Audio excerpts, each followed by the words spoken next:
Hello everyone, Assalamu alaikum. Painting of Parvin channel আপোনালোকক আকৌ এবাৰ স্বাগতম জনাইছো। আজি মই আপোনালোকলৈ এটা ফ্ৰকৰ মানে ডিজাইন লৈ আহিছো। এই ডিজাইনটো মই আগতে আপোনালোকৰ লগত শেয়াৰ কৰিছো। পুনৰ এই ফ্ৰকটো আপোনালোকক দেখুৱাই আছো। ইয়াৰ এটা কাৰণ আছে, এইটো পিছত জানিবলৈ পাৰিব। এতিয়া মোৰ ফ্ৰকটো অলপ বাকি আছে। এখিনি কৰি উঠি আপোনালোকক সম্পূৰ্ণ ফ্ৰকটো দেখুৱাম যে কেনেকুৱা হৈছে। এতিয়া মোৰ কালাৰ অলপ কম আছে, মানে অলপ আছে শেষ হৈছে। এখিনি কালাৰ মই আনিব লাগিব। তে কালাৰখিনি মই চাই আছো যে কোনটো কালাৰ মোৰ শেষ হ'ল। এতিয়া মই যাম অলপ পিছত কালাৰখিনি আনিবলৈ। তাৰ পিছত বাকি কামখিনি কৰিম, কৰি উঠি আপোনালোকক দেখুৱাম ফ্ৰকৰ ডিজাইনটো। ইয়াতে আৰু এটা বস্তু মানে লাগিব, মোৰ মিডিয়ামো শেষ হৈছে। মই মিডিয়াম লৈ আহিম এটা। মানে আজিকালি মানে বিৰাট মানে গৰমৰ কাৰণে ফেনৰ তলত কাম কৰিব লগা হৈছে, আৰু ফেনৰ বতাহত কালাৰবিলাক ঘন হৈ আছে, আঠা হৈ আছে। সেইকাৰণে মিডিয়ামটো বেছি ইউজ কৰিব লগা হৈছে। শেষে হৈছে, প্ৰায় অলপ আছে। ইয়াতে এটা বস্তু আপোনালোকৰ লগত শ্বেয়াৰ কৰোঁ, সেইটো হৈছে মিডিয়াম দুই ধৰণৰ আছে। বহুতেও নাজানিবও পাৰে, কাৰণ মোৰ ক্ষেত্ৰত এনেকুৱা ভুল হৈছিল। মই মিডিয়াম 1 নানি মই মিডিয়াম 2 লৈ আহিছিলোঁ। তাৰপিছত মই কালাৰ লগত মিক্স কৰি আছোঁ, কিন্তু মোৰ কালাৰ পাতল নহয়, কিবা আঠা হৈ আছে। তাৰপিছত মই এইটো পঢ়ি চালোঁ, ইয়াৰ গাত লিখা আছে। তাৰপিছত মই গম পালোঁ যে এইটো আচলতে কালাৰ লিকুইড কৰিবলৈ নহয়, এইটো বেলেগ কামৰ কাৰণে ইউজ কৰা হয়। মিডিয়ামটো ইউজ কৰা হয় মানে চিলভাৰ আৰু গোল্ড কালাৰৰ এটা পাউডাৰ কালাৰ আহে, সেইটো লিকুইড কৰিবলৈ এইটো ব্যৱহাৰ কৰা হয়। কিন্তু মই এই কথাটো প্ৰথমে জনা নাছিলোঁ। তাৰপিছত মই গম পালোঁ যে মিডিয়াম 1টোহে অকল কালাৰ লিকুইড কৰিবলৈ ইউজ কৰা হয়, যিটো মানে ৰেডি কালাৰ আহে আমি ইউজ কৰোঁ। এইটো ইউজ কৰাৰ নিয়মটো গাত লিখা আছে। এইটো ব্যৱহাৰ কৰাৰ আগতে মানে কালাৰটো ভালকৈ জোকাৰিব লাগে, চেক কৰিব লাগে। তাৰপিছত কালাৰ লগত মিক্স কৰিলে কালাৰটো পাতল হৈ যায়, আৰু আমি কাপোৰত যেতিয়া কালাৰ কৰোঁ তেতিয়া কালাৰটো ধুনীয়াকৈ কাপোৰত লাগি যায়, কালাৰ কৰিবলৈ সুবিধা হয়। এতিয়া যিসকলে কালাৰ কৰে নাজানে, তেওঁলোকে এতিয়া গম পালে যে কালাৰ দুই ধৰণৰ আছে, নহয় মিডিয়াম দুই ধৰণৰ আছে। মিডিয়াম 1টোহে ইউজ কৰিব। তাৰপিছত এতিয়া মোৰ 6-7টামান ফুল আছে, এইখিনি কৰিলে মোৰ ফ্ৰকটো সম্পূৰ্ণ হ'ব। এতিয়া মই কালাৰখিনি আনিবলৈ যাম, আনি পেলাই গোটেই ফ্ৰকটো মই ক্লিয়াৰ কৰিম। আজি ক্লিয়াৰ কৰি আপোনালোকক দেখুৱাম। ফ্ৰকটো বহুতেই মানে ভাল হৈছে, দেখিবলৈ ধুনীয়া হৈছে।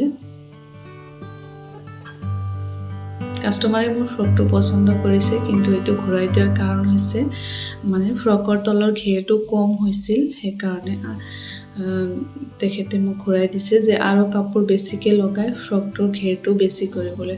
তাৰপিছত মই আৰু 2 মিটাৰ কাপোৰ বেছিকৈ লগালোঁ, আৰু সেইখিনিয়ে মই কালাৰ কৰি আছোঁ এতিয়া। আৰু এটা বস্তু আপোনালোকৰ লগত আজি শ্বেয়াৰ কৰিম। এইটো হৈছে এটা বেবী ফ্ৰক, মানে 0ৰ পৰা 3 মহীয়া বাচ্চাই পিন্ধিব পাৰিব, আৰু যদি ক্ষীণমিন হয় তেনেহ'লে আৰু 6 মাহলৈকে পিন্ধাব পাৰিব। এইটো হৈছে এটা হেণ্ড এমব্ৰইডাৰী ফ্ৰক, এইটো হেণ্ড পেইণ্ট নহয়। মই ফাৰ্ষ্ট টাইম হেণ্ড এমব্ৰইডাৰী এটা ফ্ৰক বনালোঁ, সেইটো আপোনালোকৰ লগত শ্বেয়াৰ কৰি আছোঁ। খুবেই মানে ধুনীয়া হৈছে ফ্ৰকটো। ইয়াৰ বেক চাইড এইটো,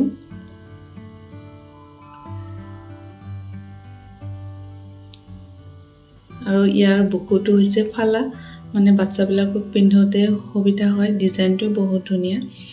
আৰু ইয়াৰ ছাইডত যিটো লেচৰ নিচিনা কৈছোঁ, এইটো যিটো বুটামৰ মানে ঘৰ চিলাই কৰে, সেই চিলাইটো এইটো লেচৰ দৰে দেখা গৈছে, মানে বহুত ভাল লাগিছে এইটো দিয়াৰ কাৰণে।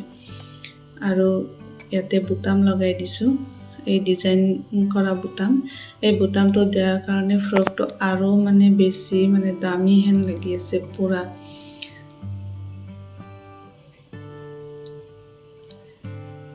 এনেকুৱা ফ্ৰকৰ ডিজাইন যদি আপোনালোকে আৰু দেখিব খোজে চাব খোজে আপোনালোকে মোক কমেণ্ট কৰি জনাব মই আপোনালোকলৈ আৰু বেলেগ ডিজাইন লৈ আহিম ইয়াতে মই ফ্ৰকটো ধুই দিছিলোঁ ধুই দিয়াৰ পিছত অলপ কালাৰ উঠি গৈছে এইটো নেক্সট টাইম ধোৱাৰ পিছত কিজানি আৰু নাথাকে আৰু ইয়াতে যিটো সূতা ব্যৱহাৰ কৰিছোঁ সেই সূতাটো হৈছে ডলি এই সূতাটো দি কাম কৰিলে মানে বহুত ভাল লাগে শাইন কৰে সূতাটো এতিয়া মই কালাৰখিনি লৈ আহিলোঁ আনি পেলাই মই এতিয়া ফ্ৰকটো বাকি কামখিনি কৰিম তাৰ তলত মই এটা কাপোৰ বিছাই দিছোঁ যাতে কালাৰখিনি মানে টেবুলত লাগি নাযায়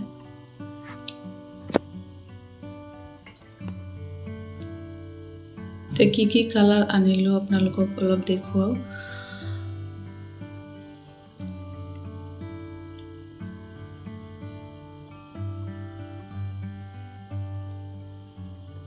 গ্ৰীন ডাৰ্ক গ্ৰীন কালাৰ আনিলোঁ দুটা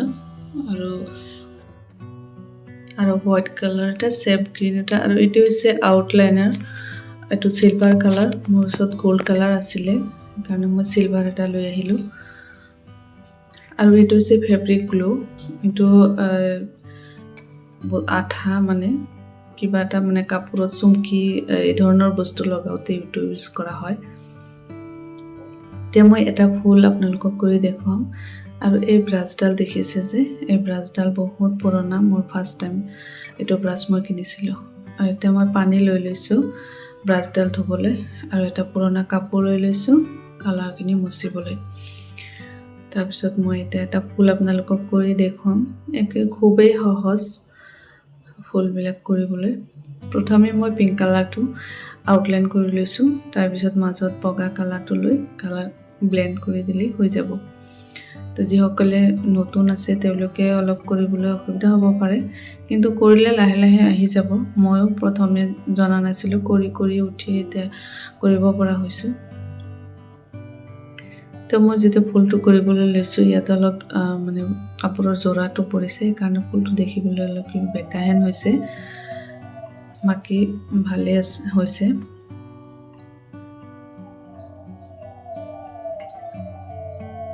একেবাৰে সহজ ডিজাইন কিন্তু দেখিবলৈ খুবেই ভাল লাগে এতিয়া আপোনালোকে যদি নতুন আৰু ডিজাইন চাব খোজে মোক কমেণ্ট কৰি জনাব আৰু কেনেকুৱা ডিজাইন চাব খোজে সেইটো মোক ক'ব মই আপোনালোকলৈ নতুন ডিজাইন লৈ আহিবলৈ চেষ্টা কৰিম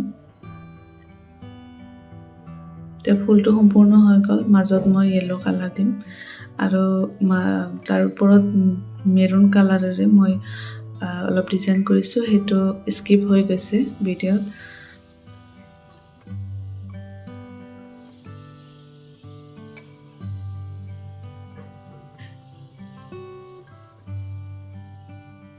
এই ডিজাইনটো কৰিবলৈ বেছি সময় নালাগে গোলাপ ফুল এই ধৰণৰ জবা ফুল এই ধৰণৰ ফুল আঁকিবলৈ অলপ টাইমটো বেছি লাগে নতুনসকলে এই ধৰণৰ ফুল আঁকিব পাৰে সোনকালে হৈ যাব এতিয়া মই সম্পূৰ্ণ ফ্ৰকটো আপোনালোকক দেখুৱাম এইটো চাওক এই ফ্ৰকটো কিমান বহল হৈছে পুৰা লেহেংগা হেন হৈছে দেখিবলৈ খুবেই ধুনীয়া হৈছে মানে ইউনিক এটা বস্তু